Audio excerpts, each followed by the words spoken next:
अगली सुबह ईशानी जल्दी उठकर फूलमती अम्मा से मिलने चली गई। हर 2-4 दिन में एक बार वहां मिलकर आना ईशानी के लिए जरूरी था। इस बार वहां से लौटते वक्त ईशानी अपने साथ कुछ कपड़े और किताबें ले आई थी। ईशानी जल्दबाजी में अपनी बिल्डिंग के कंपाउंड में पहुंचती है। उसे डर है कि कहीं करण भाई को नाश्ता देने में देर ना हो जाए। इसी जल्दबाजी में अचानक वो किसी से टकरा गई। उसके हाथ में पकड़ी किताबें जमीन पर गिर गई। ईशानी ने सामने देखे बिना ही कहा, सॉरी मेरा ध्यान नहीं था। और ये कहते हुए वो नीचे बैठकर अपनी किताबें उठाने लगी। आप क्यों सॉरी कह रही है? मेरी गलती है, एक लड़के की आवाज आई। वो भी नीचे बैठकर किताबें उठाने में ईशानी की मदद करने लगा।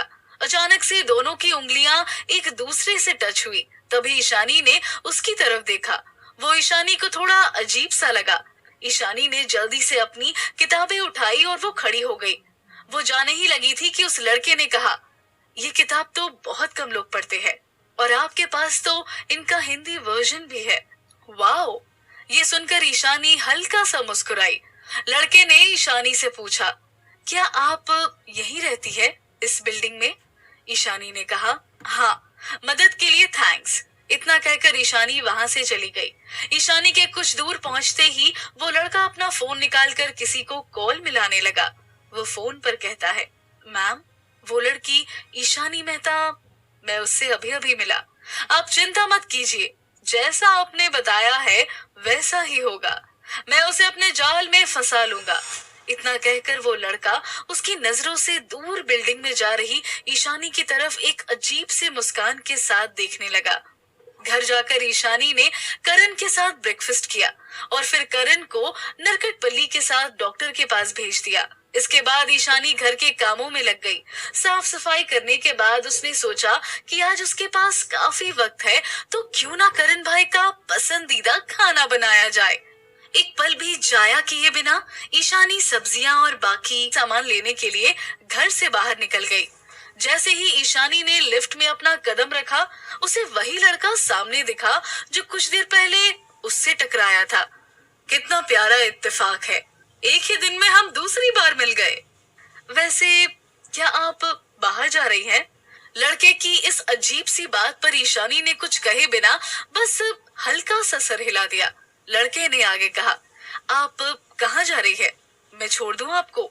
एक अजनबी के मुंह से ये बात सुनकर ईशानी को काफी अजीब लगा। जैसे ही ईशानी ने उस लड़के की तरफ तीखी नजरों से देखा, तब वो सफाई देते हुए बोला, ओह नो, आप मुझे गलत मत समझिए, वो मैं भी इसी बिल्डिंग में रहता हूँ। हम तो पड़ोसी है, उस नाते इतनी मदद तो ऑफर कर ही सकता हूँ। ईशानी ने उसे इग्नोर करते हुए अपनी तीखी नजरें उससे हटा ली। बाय द वे, मेरा नाम कुणाल शर्मा है। I am 25। मैं एक फाइनेंशियल प्लानर हूँ और आप? उस लड़के ने ईशानी के सामने हाथ बढ़ाते हुए कहा, मगर ईशानी ने हाथ मिलाने के बजाय हाथ जोड़ते हुए कहा, मैं ईशानी मेहता, स्टाइलिस्ट हूँ। इतने में लिफ्ट का दरवाजा खुला और ईशानी निकलकर चली गई। उसे जाते देख कुणाल ने मन ही मन कहा, इस लड़की में कुछ ज्यादा ही अकड़ है, लेकिन मैं भी कुछ कम नहीं हूँ। आज तक ऐसी एक भी लड़की नहीं जो मेरे पीछे पागल न हुई हो। कुछ ही देर बाद ईशानी सामान लेकर घर लौट आई, लेकिन शायद आज उसके नसीब में घर का खाना नहीं था। ईशानी ने खाना बनाना शुरू ही किया था कि अचानक किचन में गैस खत्म हो जाती है। उसे बहुत भूख लगी थी। उसने सोचा कि वो बाहर ही खाना खाने चली जाए और वापस आते वक्त करण और नरकटपल्ली के लिए भी कुछ लेते आए। ईशानी अपना पर्स उठाकर फौरन घर से बाहर निकल गई। ईशानी जाने से पहले घर का दरवाजा लॉक कर रही थी कि अचानक से किसी ने उसका नाम पुकारा। उसने चौंक कर पीछे देखा तो वही कुणाल खड़ा था। कुणाल को फिर से देख ईशानी दंग रह गई। उसने सोचा कि ये लड़का बार बार क्यों उससे टकरा रहा है। ईशानी कुछ समझ नहीं पा रही थी।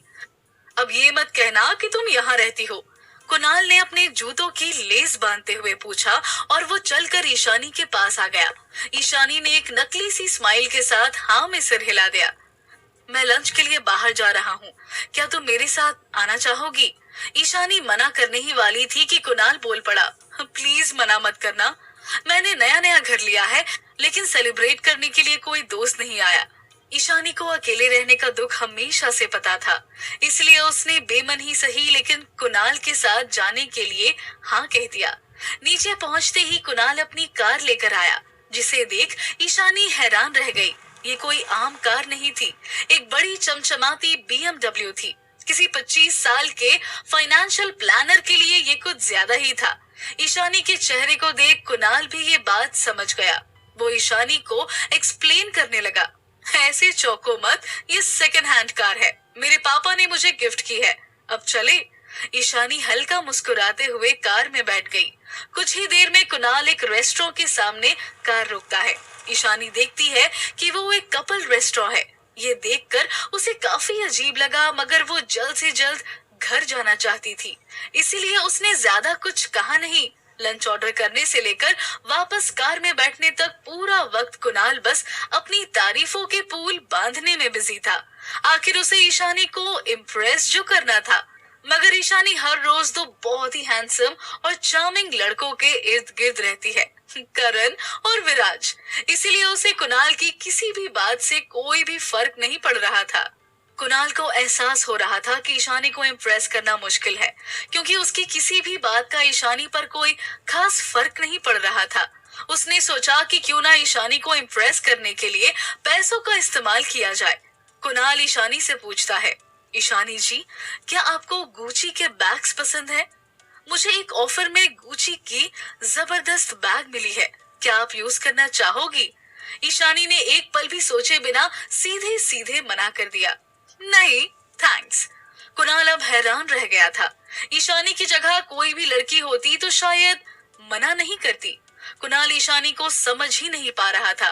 वो जो भी करने की कोशिश करता, ईशानी उसमें कोई खास इंटरेस्ट नहीं दिखा रही थी। हार मानकर वो ईशानी को लेकर वापस बिल्डिंग में आ गया।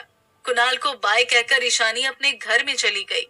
दूसरी ओर कुणाल अपने फ्लैट की खिड़की से ईशानी के दरवाजे पर नजर गड़ाए बैठ गया। कुछ देर बाद उसने देखा कि किसी ने ईशानी के घर का डोरबेल बजाया। पीछे से देखने में वो लड़का काफी हैंडसम लग रहा था। कुणाल सोच में पड़ गया, अब ये आफत कौन है? ईशानी ने दरवाजा खोला और खुशी से उछल पड़ी, भाई आप आज खुद से लिफ्ट में आए हो? वाओ, प्राउड ऑफ यू भाई। ईशानी ने एक्साइटमेंट में करण के गाल पर प्यार से किस किया। करण भी मुस्कुरा कर जवाब देता है, नरकट अंकल ने कहा कि अगर मैं खुद आऊंगा तो तुम खुश हो जाओगी, इसलिए इसलिए करण खुद से आया। ये सुनकर ईशानी ने कहा, आप जितना जल्दी ठीक होंगे मैं उतनी ही ज्यादा खुश हो जाऊंगी। तब तक नरकटपल्ली भी लिफ्ट से ऊपर आ गए। ईशानी ने देखा कि उनके हाथों में सामान था। उसने करण और नरकटपल्ली को अंदर बुलाकर दरवाजा बंद कर लिया। कुणाल अपने फ्लैट की खिड़की से सब कुछ देख जरूर रहा था, लेकिन उनकी बातें नहीं सुन पाया था। ये सब देखकर वो हैरान रह गया। करण और ईशानी के रिश्ते से अनजान कुणाल तुरंत अपनी मैडम को फोन मिलाता है। ये मैडम कोई और नहीं बल्कि ईशानी की नई नई बनी दुश्मन नायरा सिंगल थी। कुणाल फोन पर कहता है, मैम आपने मुझे बताया क्यों नहीं कि ईशानी की जिंदगी में पहले से कोई लड़का है, और वो भी इतना लंबा चौड़ा हैंडसम लड़का। मानता हूँ कि मैं भी कम नहीं हूँ, मगर उस लड़के के होते हुए ईशानी को इम्प्रेस करना काफी मुश्किल होगा। ये सुन नायरा भी चौंक गई। व्हाट? ये तुम क्या कह रहे हो? कहीं वो लड़का विराज तो नहीं था? जवाब देते हुए कुणाल ने कहा, मैम विराज सर को कौन नहीं जानता, वो विराज सर नहीं थे, वो लड़का तो कोई और ही था। जो भी था वो ईशानी के बहुत ज्यादा करीब है।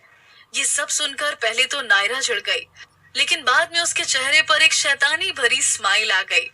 उसने फोन कट किया और तुरंत विराज को भेजने के लिए मैसेज टाइप करने लगी। विराज, क्या तुम जानते हो कि तुम्हारी वो 2 कौड़ी की स्टाइलिस्ट ईशानी किसी और लड़के के साथ एक ही घर में रह रही है? मैसेज सेंड करने के बाद नायरा ने मन ही मन कहा, कितनी चालाक और लालची है ये ईशानी। पहले मेरे विराज को फंसाया और अब किसी और लड़के के साथ गुलछर्रे उड़ा रही है। चलो अब तो पर्दाफाश हो गया। देखते हैं अब विराज कब तक उसे अपने साथ रखता है। तुम्हारी खुशियों के दिन खत्म हुए ईशानी, उल्टी गिनती शुरू कर दो। नायरा को अब बेसब्री से उस पल का इंतजार था जब विराज ईशानी को धक्के मारकर अपनी जिंदगी से बाहर निकालता। नायरा अंदर ही अंदर खुश हो रही होती है। तभी उसके फोन पर विराज का रिप्लाई आता है, तुमने कहाँ देखा? नायरा को जैसी उम्मीद थी वैसा ही हुआ। नायरा ने भी तुरंत मैसेज का जवाब दिया। वो दोनों पैराडाइज बिल्डिंग के किसी फ्लैट में एक साथ रह रहे हैं। विराज ने आगे कोई रिप्लाई नहीं किया, मगर नायरा को इस चाल में अपनी कामयाबी साफ साफ नजर आ रही थी। कुछ ही देर में विराज की कार पैराडाइज बिल्डिंग के नीचे पहुंच गई। कार में बैठा विराज अपने आप से बातें करने लगा। ये ईशानी पागल हो गई है क्या? किसी और लड़के के साथ एक ही घर में क्यों रह रही है वो? मगर इस बात से मेरा क्या लेना देना है? मैं ये क्या कर रहा हूँ? मुझे नायरा की बातों में नहीं आना चाहिए था। विराज वहां से जाने ही वाला था, मगर तभी उसने देखा कि ईशानी करण का हाथ पकड़कर बिल्डिंग के बाहर आ रही है। अपने सामने का नजारा देख ना चाहते हुए भी विराज को गुस्सा आ गया। ये लड़की मुझे पागल करके छोड़ेगी। दूसरी तरफ ईशानी करण का हाथ पकड़कर उसे वॉक कराते हुए उससे बातें कर रही थी। भाई, आप बहुत अच्छा कर रहे हो। डॉक्टर ने कहा है कि आपकी हेल्थ में बहुत इम्प्रूवमेंट हुआ है। हम मिलकर कोशिश करेंगे कि आप जल्द ही ठीक हो जाएंगे। ये सुनकर करण मुस्कुराने लगा। ईशानी उसके गाल खींचते हुए प्यार से बोली, हो मेरा भाई कितना हैंडसम है। क्या पता वो कौन सी लकी गर्ल होगी जो मेरी भाभी बनेगी। ये सुनकर करण ने भी ईशानी के सिर पर हाथ रखा और उसकी तारीफ करने लगा। तुम भी बहुत सुंदर हो ईशानी। जैसे जैसे ईशानी करण की तारीफ कर रही थी, वैसे वैसे करण की खुशी सातवें आसमान पर जा रही थी। उन दोनों को साथ में इतना खुश देखकर दूर खड़ा विराज कुछ ज्यादा ही जेलस फील कर रहा था। चलते चलते अचानक ईशानी को लगा कि उसने अभी अभी विराज की फरारी देखी है, मगर उसने सोचा कि विराज जैसा अमीर इंसान इस बिल्डिंग में क्यों आएगा। ईशानी को अपने ही ख्यालों में खोया हुआ देख करण ने उससे पूछा, तुम क्या ढूंढ रही हो ईशानी? ईशानी ने जवाब में कहा, कुछ नहीं भाई, शायद मुझे कोई वहम हो रहा है। चलिए आज हम स्क्वायर तक वॉक पर चलते हैं। स्क्वायर सुनकर करण थोड़ा डर सा गया, लेकिन ईशानी की खुशी के लिए वो हिम्मत करके चलता रहा। ईशानी करण को अच्छे से समझती थी। उसने उसे कंफर्ट करते हुए कहा, डरो मत भाई, मैं आपके साथ हूँ ना। ईशानी ने कसकर करण का हाथ पकड़ा और वो दोनों धीरे धीरे वॉक करने लगे। थोड़ा आगे चलकर करण ने ईशानी से कहा, ईशानी मुझे अकाउंट चाहिए। ये सुनकर ईशानी कंफ्यूज हो गई। अकाउंट? कैसा अकाउंट? करण चलते चलते रुक गया और भोली सी शक्ल बनाकर ईशानी से बोला, सबके पास अकाउंट है, सिर्फ मेरे पास ही नहीं है। मुझे भी अकाउंट चाहिए। आसपास के लोग करण को घूर रहे थे। ये देख ईशानी को फिक्र होने लगी। उसने बात टालने के लिए करण से कहा, ठीक है भाई, मैं आपका अकाउंट बना दूंगी। इतना सुनकर करण फिर से चलने लगा। करण को ऑटिज्म की बीमारी थी। उसे भीड़ से बहुत डर लगता था। वो आज स्क्वायर तक चलने आया, ईशानी के लिए यही बड़ी बात थी। इतने सारे लोगों को देखकर उसकी बॉडी कड़क पड़ गई। उसने लाचार सी शक्ल बनाते हुए ईशानी से कहा, ईशानी अब घर चलो। ईशानी को करण के डर का अंदाजा अच्छे से था। आज वो 5 मिनट तक भीड़ में रुका था। ईशानी करण का हाथ पकड़कर वापस घर की ओर मुड़ गई। उनके जाते ही दूर अपनी कार में बैठा विराज कार से नीचे उतरा। भले ही वो ये बात मानने के लिए तैयार नहीं था, लेकिन ईशानी को किसी और के साथ देखकर उसके दिल में बहुत ही अजीब सा एहसास उमड़ रहा था। आसपास खड़े सारे लोग फेमस बिजनेसमैन विराज ओबरॉय की एक झलक देखकर पागल हो रहे थे। कुछ लोग छुप छुप कर विराज की फोटोज भी खींच रहे थे, मगर इस वक्त विराज के एक्सप्रेशन कुछ इस तरह थे कि किसी में भी इतनी हिम्मत नहीं हुई कि जाकर उससे बात करे या फिर रुककर उसे मन भर कर देखे। विराज के दिमाग में कुछ और ही चल रहा था। उसने उन सभी को नोटिस तो कर लिया था, मगर उसने उन सारे लोगों को पूरी तरह से इग्नोर कर दिया और कुछ देर बाद गुस्से में तनतनाते हुए वहां से चला गया। शाम को ईशानी ने करण की सारी फेवरेट डिशेस बनाई थी। नरकटपल्ली करण को खाना खिला रहे थे। खाना खाने के बाद करण ने ईशानी से पूछा, ईशानी अकाउंट? अब ईशानी को इस मामले की सीरियसनेस समझ में आ रही थी। ईशानी ने हाथ में पकड़ा चम्मच नीचे रखा और करण से सवाल किया, भाई आप किस अकाउंट की बात कर रहे हो? ये सुनकर नरकटपल्ली ने मुस्कुराकर कहा, अयो जी, करण बैंक अकाउंट की बात करता। जब मैं आज पैसे भरने के लिए एटीएम कार्ड का यूज किया, तब करण ने मुझे इस बारे में पूछा। वो बोला कि उसको भी एक बैंक अकाउंट और एटीएम कार्ड मांगता है।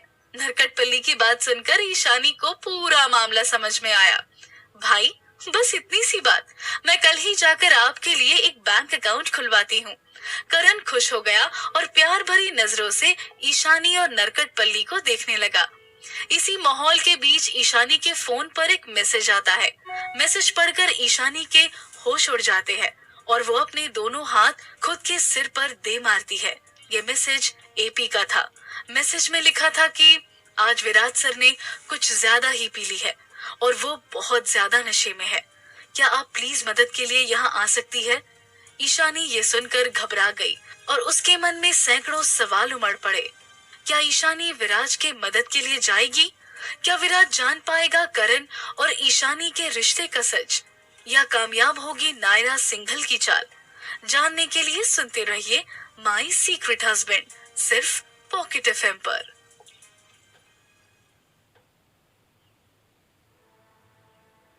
एपी का मैसेज देख परेशान खड़ी ईशानी वहां जाने से मना करना चाहती है, मगर वो ऐसा कर ना सकी, या फिर ऐसा कहा जा सकता है कि उसमें इतनी हिम्मत ही नहीं थी। इस वक्त विराज को नाराज करना उसकी सबसे बड़ी बेवकूफी हो सकती थी। ईशानी ने बेमन ही मैसेज का रिप्लाई किया, ठीक है, एड्रेस भेजिए, मैं अभी आ रही हूँ। ईशानी करण और घर को नरकटपल्ली के भरोसे छोड़कर तुरंत एपी के दिए एड्रेस पर निकल गई। उसे डर था कि कहीं अगर उसे पहुंचने में देर हो गई तो विराज नाराज ना हो जाए। बिना देर किए ईशानी वहां पहुंच गई और उसने देखा कि एपी और बाकी कुछ लोग विराज को सहारा दे रहे हैं। क्या हुआ एपी? मिस्टर ओबरॉय की ये हालत कैसे हुई? ईशानी ने एपी से पूछा। एपी ने जवाब दिया, पता नहीं, विराज सर को अचानक किसी बात पर बहुत गुस्सा आया और वो शराब पीने बैठ गए। हम में से किसी में भी उन्हें रोकने की हिम्मत नहीं थी। अब आप ही सर का ख्याल रख सकती है। क्या आपको सर के बेडरूम का पासवर्ड मालूम है? ईशानी कुछ कहती इससे पहले ही एपी ने ईशानी को घर की चाबी थमा दी और कहा, पासवर्ड है 441528। इतना कहकर एपी और बाकी लोग वहां से चले गए। ईशानी हैरान परेशान सी उसे जाते हुए देख रही थी। वो इतना गैर जिम्मेदार कैसे हो सकता था? ईशानी ने पलटकर देखा तो विराज उसके कंधे का सहारा लिए खड़ा था। ईशानी ने जैसे तैसे उसे कार में बिठाया और खुद ड्राइव करते हुए विराज के बंगले की ओर जाने लगी। बंगले तक तो पहुंच गए, मगर विराज को उसके कमरे तक ले जाने में ईशानी की मानो जान ही निकल गई थी। लाख मशक्कत के बाद ईशानी ने विराज को बेड पर लेटाया, मगर अब वो खुद खड़ी नहीं हो पा रही थी क्योंकि विराज का एक हाथ उसकी कमर को पकड़े हुए था।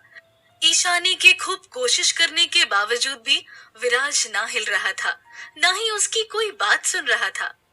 ईशानी को घर भी वापस लौटना था, ये सोचकर वो परेशान हुए जा रही थी। ईशानी ने जब विराज की तरफ देखा तो उसकी आंखें फटी रह गई। उन दोनों के चेहरे के बीच में गिनकर 3 उंगलियों का फासला रह गया था। ऐसी हालत में भी विराज क्यूट और हैंडसम लग रहा था। आखिरी बार ईशानी ने उसे इतना करीब से तब देखा था जब वो दोनों मिस्टर कपूर के घर गए थे। विराज का इतना करीब होना अब ईशानी को नर्वस कर रहा था। ईशानी ने गहरी सांस भरी और धीरे से कहा, मिस्टर ओबरॉय, मिस्टर ओबरॉय, हाथ हटाइए प्लीज, मुझे जाना है। मगर इससे पहले ईशानी अपनी बात पूरी कर पाती, विराज की पकड़ और भी मजबूत हो गई। अब ईशानी पूरी तरह से विराज की बाहों में गिरफ्त थी। कुछ देर के लिए वो अपने होश खो चुकी थी। ईशानी बेहद चिढ़ गई जब उसने पाया कि वो खुद हिल तक नहीं पा रही है और वहीं विराज सुकून की नींद सो रहा है। वो इतने गुस्से में थी कि उसने विराज के गालों को काट कर वहां से भाग जाने का मन बना लिया। मगर जैसे ही उसने अपने होंठ खोले और विराज की तरफ बढ़ी, विराज के चेहरे पर थोड़ी सी हलचल हुई और इसी हलचल के कारण अचानक से ईशानी का अटैक एक किस में बदल गया और उसके होंठ सीधे जाकर विराज के गाल पर टिक गए। इससे पहले कि ईशानी कुछ सोच पाती, विराज ने इम्पल्सिवली ईशानी को किस करना शुरू कर दिया। अब ईशानी पूरी तरह से शॉक्ड थी। वो विराज को रोकने जाती इससे पहले ही वो रुक गया और फिर से ईशानी को गले लगाकर सो गया। इस पॉइंट पर ईशानी रोना चाहती थी, मगर उसकी आंखों से एक भी आंसू नीचे उतरने का नाम नहीं ले रहा था। ऐसा कैसे हो सकता है? वो विराज की भाभी थी, उसके लिए काम भी करती थी, ईशानी अंदर ही अंदर गिल्ट और शर्म के मारे चूर चूर हो रही थी। उसने बहुत ही हिम्मत के साथ अपने आप को विराज से दूर किया और वहां से उठने की कोशिश करने लगी। ईशानी। विराज ने नींद में उसका नाम लिया तो ईशानी मानो जम सी गई।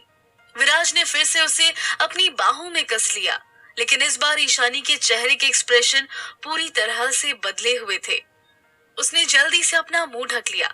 अचानक से विराज की आंखें खुली और उसने ईशानी की तरफ देखा। इससे पहले कि ईशानी कुछ रिएक्ट कर पाती, विराज वहां से उठा और बाथरूम में जाकर उल्टियां करने लगा। विराज के जाने के बाद ईशानी ने खुद को संभाला। बाथरूम से नल का पानी गिरने की आवाज आ रही थी। कुछ ही देर में अंदर से विराज की आवाज आई, ईशानी प्लीज मेरे कपड़े ले आओ। ईशानी वार्डरोब के करीब गई और विराज के लिए एक शर्ट और पिजामा निकालने लगी। कपड़े लेकर उसने बाथरूम के दरवाजे पर दस्तक दी। अंदर ले आओ, विराज ने कहा। वो जानता था कि ईशानी के दिमाग में कोई ना कोई बहाना जरूर आएगा, इसलिए विराज ने आगे कहा, अभी। सहमी सी ईशानी दरवाजा खोलकर अंदर गई। उसने अपना चेहरा अपने दोनों हाथों में छुपा रखा था। कुछ देर बाद जब ईशानी ने धीरे से अपनी आंखें खोली तो विराज कमर पर टॉवेल लपेटकर उसके सामने ही खड़ा था। विराज ने एक छोटा टॉवेल ईशानी की तरफ फेंका और कहा, वाइप इट फॉर मी। जब तक ईशानी ने अपनी आंखें पूरी तरह से खोली, वो बस विराज की चौड़ी पीठ देख पा रही थी। इस बात से अनजान कि उसे क्या करना चाहिए, ईशानी ने कहा, क्या मैं? विराज ने जवाब में कहा, इस बाथरूम में मुझे हम दोनों के अलावा और कोई नजर नहीं आ रहा। ईशानी के पास कोई और रास्ता ही नहीं बचा था। अब नर्वस होकर वो विराज की पीठ पोंछने लगी। विराज ने जब आईने में देखा तो पाया कि ईशानी आंखें बंद करके उसकी पीठ पर टॉवेल घुमा रही थी। जब उसने ईशानी का ऐसा चेहरा देखा तो उसका बिगड़ा हुआ मूड अपने आप ठीक हो गया। उसने ईशानी के हाथों से अपने कपड़े लिए और पहनते हुए बोला, क्या तुम मुझे घर ले आई? जो कुछ भी हो रहा था वो ईशानी के लिए बहुत ही अजीब था। उसने बंद आंखों के साथ ही हामी भर दी। विराज ने आगे कहा, बाल सुखाने में मेरी मदद करो। विराज उसके सामने टेबल पर बैठ गया और ईशानी ब्लो ड्रायर से उसके बाल सुखाने लगी। ब्लो ड्रायर से उड़ते बालों के बीच विराज ने अपनी आंखें बंद कर ली। अब ईशानी ना चाहते हुए भी उसका चेहरा निहारने लगी थी। उसकी नजरें जाकर विराज के होठों पर रुक गई। होठों को देखते ही उसके मन में ख्याल आया कि अगर विराज को उस किस के बारे में पता चल गया तो ठीक नहीं होगा। ये सोचकर वो डर सी गई। उसने अपने मन में ठान लिया कि कुछ भी हो जाए वो विराज को इस किस के बारे में पता नहीं लगने देगी। ईशानी यही सब सोच ही रही थी कि अचानक विराज ने उससे कहा, ठीक है, तुम अब जाकर आराम करो।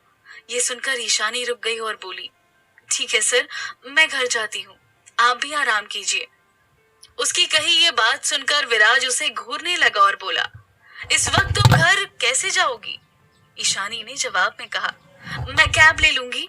ईशानी का ये जवाब सुनकर विराज के चेहरे पर एक मुस्कान आ गई। उसने ईशानी से पूछा, तुम कैब बुला लोगी?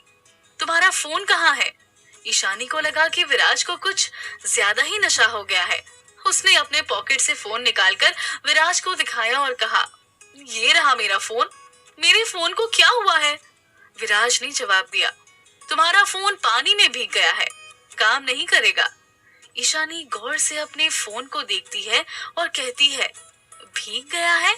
नहीं, अच्छा भला तो है। ईशानी के इतना कहते ही अचानक विराज ने उसका फोन छीन लिया और उसे बाथटब में फेंक दिया। ये देख ईशानी का मुंह और आंखें खुले के खुले रह गए। विराज ने ईशानी से कहा था ना तुम्हारा फोन भीग गया है, काम नहीं करेगा। ईशानी की आंखें गुस्से से लाल हो गई, मगर अपने बॉस के सामने वो क्या ही बोल सकती थी। विराज ने आगे कहा, कम ऑन ईशानी, अब ऐसा भी नहीं है कि हम पहली बार साथ में सोने वाले हैं। इसमें इतना शर्माने जैसी क्या बात है? इतना कहते ही विराज बाथरूम से निकलकर रूम में चला गया। ईशानी समझ ही नहीं पा रही थी कि अभी अभी उसके साथ क्या हो गया। वो वहीं खड़ी खड़ी बड़बड़ाने लगी, क्या ये आदमी पागल हो गया है? इसने मेरा फोन बाथटब में क्यों फेंका? ईशानी ने जब अपना फोन बाहर निकाला तो वो पूरी तरह से भीग चुका था। अब ईशानी चाह कर भी अपने लिए कैब नहीं बुला सकती थी। परेशान होकर ईशानी वही दरवाजे का सहारा लेकर खड़ी हो गई। तभी बाहर से विराज की आवाज आई, तुम चाहे तो मेरा नाइट ड्रेस पहनकर सो सकती हो।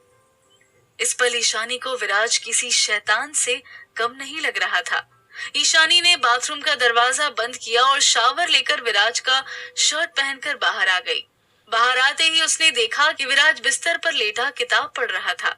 ईशानी ने एक पल के लिए कुछ सोचा और वो विराज से बोली, गुड नाइट मिस्टर ओबरॉय, आप आराम कीजिए, मैं गेस्ट रूम में जाकर सो जाती हूँ।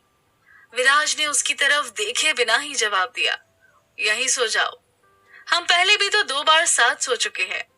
ये सुनकर ईशानी को अजीब सा फील हो रहा था। उसने घबराहट में अपने आप को 2 कदम पीछे कर लिया। जब विराज ने देखा कि ईशानी कुछ ज्यादा ही सोच रही है, तब उसने एक हल्की मुस्कान के साथ कहा, तुम जो सोच रही हो मेरा उसमें कोई इंटरेस्ट नहीं है, सो चिल, तुम मेरे टाइप की नहीं हो ईशानी, फिक्र तुम्हें नहीं मुझे होनी चाहिए। विराज की कही इस बात से ईशानी का चेहरा ही उतर गया। विराज ने अनजाने में ही सही मगर उसकी इंसल्ट की थी। जब तक विराज को इस बात का एहसास हुआ तब तक बहुत देर हो गई थी। विराज ने फिर बात को वहीं खत्म करते हुए कहा, बहुत वक्त हो गया है, मुझे सोने दो अब, और तुम भी सो जाओ। ईशानी के पास कोई दूसरा ऑप्शन नहीं था, इसलिए उसने अपने दिल पर पत्थर रखा और वहीं बेड पर लेट गई। ईशानी की आंखों के आगे अब तक वही किस्वारा दृश्य घूम रहा था। यही सोचते सोचते ईशानी कब सो गई उसे पता नहीं चला, मगर विराज की आंखों से नींद अभी कोसों दूर थी। भले ही वो नशे में था, मगर इतना भी नहीं कि उसे कुछ याद ना हो। जब ईशानी के होंठ उसके गालों को छू रहे थे तब विराज अपने आप को काबू नहीं कर पा रहा था, इसलिए वो भी ईशानी को चूमने लगा था। उस वक्त तक विराज अपने आप को ईशानी से दूर नहीं करना चाहता था, मगर ईशानी डर न जाए ये सोचकर विराज उल्टी करने के बहाने बाथरूम में चला गया था। मगर वो पल विराज के जहन में कैद हो चुके थे और उन्हें भूलना बिल्कुल आसान नहीं था। देखते ही देखते सुबह हो गई। जब ईशानी की नींद खुली तो विराज उसके साथ नहीं था। ईशानी ने उठकर अंगड़ाई ली, तभी उसने देखा कि कोई दरवाजा नॉक कर रहा है। उसी ही पल में पर्दे के पीछे से 2 मेड्स चलकर अंदर आई। उन्होंने ईशानी को एक वाइट ड्रेस देते हुए कहा, मिस मेहता ये पहन लीजिए और नीचे ब्रेकफास्ट के लिए आ जाइए, सर आपका इंतजार कर रहे हैं। ईशानी कुछ सवाल करती उसके पहले ही मेड ने कहा, और हाँ, सर ने कहा है कि अगर आप ये ड्रेस पहनकर नीचे नहीं आई तो सर आपके मोबाइल के लिए नुकसान के लिए कंपेंसेट नहीं करेंगे। इतना कहकर वो दोनों रूम से चली गई। ईशानी ने फ्रस्ट्रेट होकर अपना सर पकड़ लिया। विराज वही करता था जो उसके मन में आता था। उसे सामने वाले की कोई परवाह नहीं थी, मगर अब तो ईशानी को इन सब की आदत हो चुकी थी। वो तुरंत तैयार होकर नीचे चली आई। विराज हाथ में कुछ फाइल लिए उन्हें पढ़ रहा था। एपी भी वहीं बगल में खड़ा था। गुड मॉर्निंग ईशानी जी, उसने ईशानी को ग्रीट करते हुए कहा। ईशानी थोड़ी अनकंफर्टेबल नजर आ रही थी। उसने एपी और विराज को देखकर कहा, good morning AP, good morning mister Oberoi. बजाय इसके कि विराज उसे जवाब देता, उसने ईशानी से कहा, तुम मुझे विराज बुला सकती हो। ईशानी चौंक गई, मगर उसने कुछ नहीं कहा। विराज अपनी जगह से उठा और डाइनिंग टेबल की तरफ जाने लगा। ईशानी भी उसके पीछे पीछे चल दी। हैरानी तो उसे तब हुई जब विराज ने उसके लिए चेयर खींची। ऐसा तो एक जेंटलमैन अपनी पसंदीदा लड़की के लिए ही करता है। ईशानी थोड़ी नर्वस होकर चेयर पर बैठ गई। विराज रुका नहीं, अब वो ईशानी की प्लेट में ब्रेकफास्ट सर्व करने लगा। ये देखकर ईशानी ने भी जूस का ग्लास विराज की तरफ बढ़ा दिया। दोनों नाश्ता कर रहे थे कि अचानक विराज बोल पड़ा, ईशानी तुम श्रवण को अपने कपड़े का साइज बता दो। मुझे यहाँ तुम्हारी जरूरत है, तो बेहतर होगा कि तुम यहाँ रहने के लिए तैयार रहो। सिक्योरिटी के पास जाकर अपने फिंगरप्रिंट्स भी स्कैन करवा लो। ये सुनकर ईशानी पूरी तरह से हैरान हो गई, मगर वो सुबह सुबह कुछ कहकर विराज का मूड खराब नहीं करना चाहती थी, क्योंकि विराज का गुस्सा हमेशा ईशानी पर बड़ा भारी पड़ता था। ईशानी ने एक पल कुछ सोचा और विराज से बोली, क्या कुछ देर बाद मैं घर जा सकती हूँ? मुझे कुछ जरूरी काम है। इस विराज ने सिर हिलाते हुए हाँ कह दिया। नाश्ते के बाद ईशानी ने विराज के कहे कुछ काम निपटाकर अपने घर के लिए निकल गई। उसके जाने के बाद एपी ने विराज से सवाल किया, सर क्या हम ऑफिस के लिए निकल रहे हैं? जवाब में विराज ने मना करते हुए कहा, नहीं, आज तुम छुट्टी ले लो। इतना कहकर विराज अपने कमरे में चला गया। वहां खड़े एपी को इस बात का अंदाजा लग गया था कि एक बार फिर से विराज का मूड खराब हो गया है। ईशानी करण के पास पहुंच गई। उसने उसे एक लिफाफा देते हुए कहा, भाई आपको अकाउंट खुलवाना था ना, मैंने खुलवा दिया, ये लीजिए आपका एटीएम कार्ड। ये देखकर करण की आंखें चमक उठी। उसने ईशानी से कहा, ईशानी अब से मैं तुम्हारा ख्याल रखूंगा। ये सुनकर ईशानी ने हंसते हुए कहा, ठीक है भाई, अब से आप मेरा ख्याल रखना। करण समझता था कि ईशानी सिर्फ उसे खुश करने के लिए ऐसा कह रही है। छोटी बहन को इतना खुश देखकर करण भी मुस्कुराने लगा। कुछ देर बाद नरकटपल्ली सब्जियों और फलों से भरी थैली लेकर घर में आए। उन्होंने ईशानी से कहा, मैडम जी, वो आपका सामने वाला पड़ोसी आपके बारे में पूछ रहा था। नए नए पड़ोसी का ऐसा पूछना ईशानी को अजीब सा लगा। उसने नरकटपल्ली से पूछा, मेरे बारे में? वो मेरे बारे में क्या पूछ रहा था? नरकटपल्ली ने जवाब दिया, वो पूछ रहा था कि आपका कोई बॉयफ्रेंड या मंगेतर है या नहीं। ईशानी को शुरुआत से ही ये नया पड़ोसी कुणाल थोड़ा चिपकू और अजीब किस्म का लग रहा था। ईशानी ने एक पल सोचा और नरकटपल्ली से बोली, अंकल मुझे वो पड़ोसी कुछ अजीब सा लगता है। आगे से अगर वो हमारे बारे में कुछ पूछे तो जवाब मत दीजिएगा। ये सुनकर नरकटपल्ली ने कहा, ओके मैडम जी, जैसा आपका है। सब्जियां और फल लेकर किचन में जाने से पहले नरकटपल्ली पलट कर बोले, वैसे मैडम जी, वो लड़का देखने में तो ठीक है, मगर हमको उसकी नजर ठीक नहीं लगती, आप भी उससे बच के रहना।